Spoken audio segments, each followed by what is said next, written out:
What is going on, YouTube Nation? This is Dark Dividend. If you guys are new to my YouTube channel, make sure you subscribe and hit the notification bell so you don't miss future videos. Oh, I just finished my exam. And I tell you what, one of these dividend stocks resumed its dividend. I would consider it a high yield dividend stock. I'll do a review on them. And literally, this is brand new news. I actually own this stock and sold it. And I'm going to go over one more with some serious dividend growth potential. So I'll do a stock review. I'll do a dividend analysis, stock analysis. But I want to thank you guys. We're at 9,000 subscribers strong on this YouTube channel. And I wouldn't be doing these videos if it wasn't for you guys. You guys have been amazing. So let's check these two stocks out right now. I'm going to save the best for last. We'll start with the first one. This one is Wendy's. This is a dividend stock. This is the good fast food company. Sitting at 1767, a dividend yield of 2.83%, a PE ratio of 20.02. The average volume is 3.71 million. The market cap is 3.79 billion US dollars. Its year range is 1577 and 2489.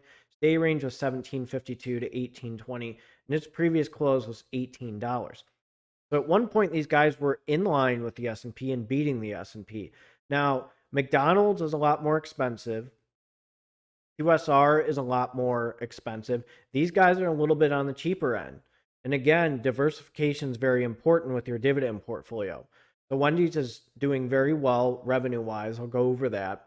But the biggest thing is their fast food menu that just resumed.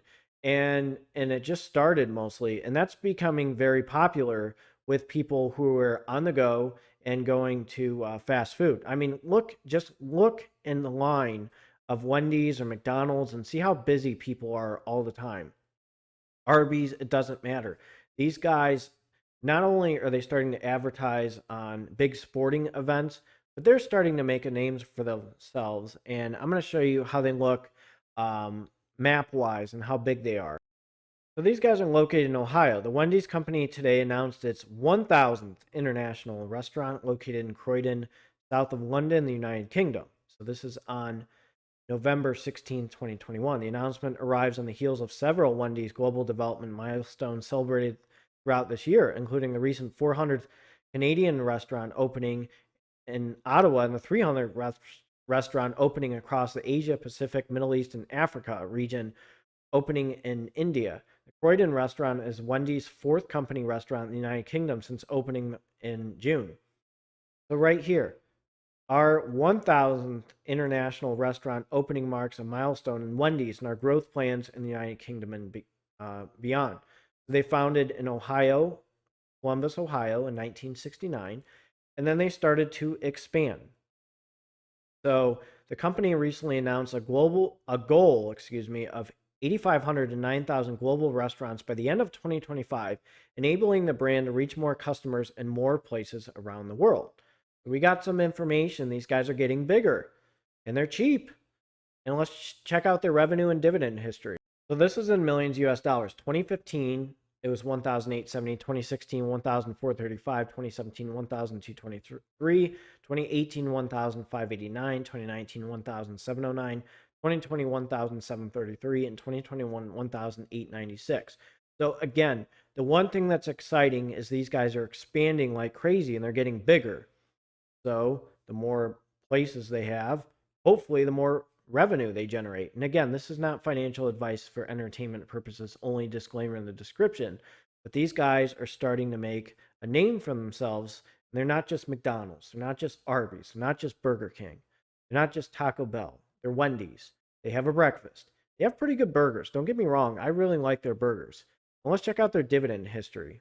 So there is potential there. Look at this. 2012 was 2 cents. 2013 it was 4 cents. 2014 it was 5 cents. 2015 it was 6 cents. 2017 it was 7 cents. 2018 it was 9 cents. Then it hit 10 cents in 2019. Then 2020 hit 12 cents. And then the little dividend cut because of the pandemic, 5 cents, 7 cents, 9 cents. And now they are at 13 cents. Their payout ratio is 63%. Number of dividend increases in the last 5 years is 8. And the annualized dividend growth in 5 years is 7.10%. With an annual dividend, if you bought one share, you made 50 cents and a dividend yield of 2.78%. But You know, when I did this video in the beginning, I caught myself like laughing, and gosh, I'm so sleep deprived. So bear with me in this. Now we're gonna go to the dividend stock I really want to discuss, and that is Cheesecake Factory. They just resumed their dividend. They're sitting at 28.65 with a dividend yield of 3.77%, a PE ratio of 19.69. The average volume is 1.08 million. The market cap is 1.51 billion US dollars. Your range is 27.42 to 57.65. Major dip right there. Day range is 28.42 to 29.31, and its previous close is 28.65. So, what are these guys? Why am I really discussing these guys? Well, first of all, I want to say that I bought the dip in these guys. They pretty much froze their dividend and they just resumed that. But I'm going to go over a few things which make these guys a very strong dividend stock in the future. So I'm on their website. They're in Puerto Rico, they're in Canada, and they're out through the whole United States right now. So here's some of their locations. Okay. This is what makes these guys very interesting, the dividend stock.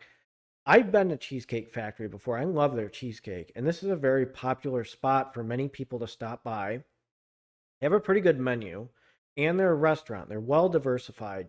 During the pandemic, boom, they took a big hit. Well, I mean, it makes sense. Them and like EAT, which is a symbol, those guys took a big hit. Nobody could go there. So they were hurting. People weren't inside eating, and that kind of affected these guys a little bit. And, a lot of companies were hurting. Companies went out of business. EPR properties, they were hit hard. And I bought the dip in these guys. Many people capitalized on the dip on Cheesecake Factory. And I'm going to show you their revenue and their dividend history. And this is what makes these guys exciting. 2015, it was 2,100 millions US dollars. 2275 in 2016, 2017, 2,260, big deal. 2018, 2,332, 2019, 2,482, 2020, big hit, pandemic, and 2021, 2,927. So there was an increase from 2015 to 2021. Let's jump to its dividend history. This is what's exciting with these guys. Look at this dividend growth. 2012, 12 cents. 2013, 14 cents.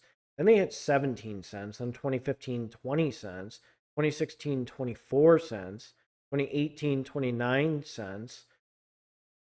2019, 33 cents. And then 2020, boom, dividend cut. You can see that right there. Obviously, you can play the pandemic card. And then they just resumed their dividend. So the nice thing is, okay, their payout ratio, not that accurate. I mean, 0%. Number of dividend increases in the last 5 years is 3. Annualized dividend growth in 5 years is 13.34%. When the pandemic, this is before the pandemic, there was there. So the dividend yield right now is 3.77%. And if you bought one share, you made $1.08. So I wanted to bring that out. This payout ratio right here, I don't see that as being accurate. You can correct me if I'm wrong, but that's because these guys just suspended their dividend, and this hasn't updated on Zacks. So let me know what you think of this video. If you guys are new to my YouTube channel, make sure you subscribe and hit the notification bell so you don't miss future videos. This is Start Dividend. You guys have a good one.